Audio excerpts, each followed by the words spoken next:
സംസ്ഥാന സർക്കാരിനെതിരെ പ്രതിഷേധിച്ച് നെൽകർഷകർ. കോട്ടയത്ത് സപ്ലൈകോയ്ക്ക് മുന്നിൽ സമരവുമായി നെൽകർഷകരെത്തി. സംഭരിച്ച നെല്ലിന്റെ വില നൽകാത്തതിൽ പ്രതിഷേധിച്ചാണ് സമരം.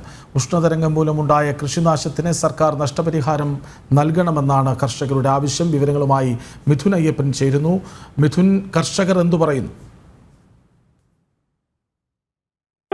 ആ പ്രതിഷേധം തന്നെയാണ് ഇപ്പോൾ നെൽകർഷകരുടെ ഭാഗത്തുനിന്ന് ഉണ്ടായിരിക്കുന്നത്. നമുക്കറിയാം, കഴിഞ്ഞ ഏതാനും വർഷങ്ങളായി തന്നെ നെൽകർഷകരുടെ പ്രശ്നങ്ങൾ ഉയർന്നു വരുമ്പോൾ തന്നെ അതിനേതെങ്കിലും തരത്തിൽ പൊടിക്കൈകൾ കൊണ്ട് മറച്ചു വെക്കാനുള്ള ശ്രമമാണ് സംസ്ഥാന സർക്കാരിന്റെ ഭാഗത്തുനിന്ന് ഉണ്ടായിരുന്നത്. ഇപ്പോഴത്തെ പ്രശ്നം എന്ന് പറയുന്നത് 2 മാസത്തിലധികമായി നെൽകർഷകർക്ക് സംഭരിച്ച നെല്ലിന്റെ വില സപ്ലൈകോ നൽകിയിട്ടില്ല എന്നുള്ളതാണ് കർഷകരുടെ ഏറ്റവും വലിയ പ്രശ്നം. മാത്രമല്ല, ഈ പുഞ്ച കൃഷി കഴിഞ്ഞതിനു ശേഷം കർഷകർ വലിയ രീതിയിലുള്ള ബുദ്ധിമുട്ടുകൾ അനുഭവിച്ചുകൊണ്ടിരിക്കുകയാണ്. പ്രധാനമായും ഈ ഉഷ്ണതരംഗം മൂലമുണ്ടായ കൃഷിനാശവും അതുപോലെ തന്നെ മറ്റ് പ്രശ്നങ്ങളെല്ലാം തന്നെയുണ്ട്. ഇതിനിടയിൽ നിരവധി കർഷകർ ആത്മഹത്യ വരെ ചെയ്യേണ്ടി വന്നു.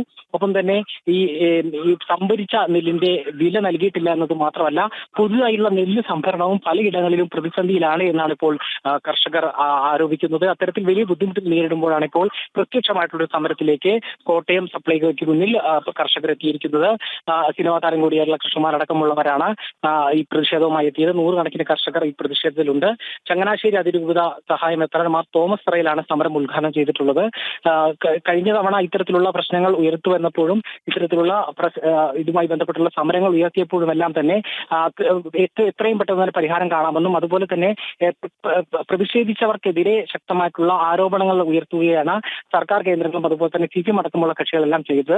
ഇപ്പോൾ ഈ വിഷയം വീണ്ടും ഉയർന്നു വന്നപ്പോൾ എന്താണ് ഇവരുടെ മറുപടി എന്നറിയാനാണ് ഇപ്പോൾ കർഷകർ ഏറ്റവും കൂടുതൽ കാത്തിരിക്കുന്നത്. ഏതായാലും ഇപ്പോൾ പ്രതിഷേധം തുറന്നുകൊണ്ടിരിക്കുകയാണ്. സമരമായി മുന്നോട്ട് പോകുമെന്ന് തന്നെ കർഷകർ വ്യക്തമാക്കുന്നു. സംഭരിച്ച നെല്ലിന്റെ വില നൽകിയില്ല. കോട്ടയത്ത് സപ്ലൈകോ ഓഫീസിന് മുന്നിൽ നെൽകർഷകരുടെ പ്രതിഷേധം. വിവരങ്ങൾ നൽകുകയായിരുന്നു മിഥുൻ അയ്യപ്പൻ.